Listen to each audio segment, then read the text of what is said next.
Sejak penerapan pemberlakuan kegiatan masyarakat atau PPKM, pemerintah Kota Lubuk Linggau melalui surat edaran tidak memperbolehkan hajatan atau kegiatan lainnya untuk digelar, lantaran dikhawatirkan dapat menimbulkan keramaian dan kerumunan warga. Meski demikian, masih ada beberapa hajatan yang nekat digelar. Bahkan terdapat sejumlah aparatur sipil negara atau ASN yang turut hadir. Oleh karena itu, Wali Kota Lubuk Linggau SN Pranaputra Sohe mengingatkan para ASN untuk tidak menghadiri hajatan saat pelaksanaan PPKM. Terlebih dalam surat edaran Wali Kota, hajatan untuk sementara tidak diperbolehkan digelar. Ia juga akan menindak tegas apabila terdapat ASN yang melanggar.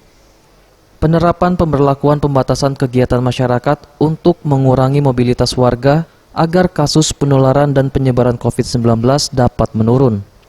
Nikah boleh di rumah, tapi jangan akal-akalan. Nah, misalkan nikah di rumah, safety itu, ya, coba akan nikah dulu, tunda dulu ya, banyak ini. Nah, kalau ada yang kedapatan ini dari aparat, ya, baik tentara maupun polisi maupun ASN yang melaksanakan ini, akan kena sanksi. Sanksi karantina wilayah itu ada loh, jangan tidak. Tim Liputan Sriwijaya TV.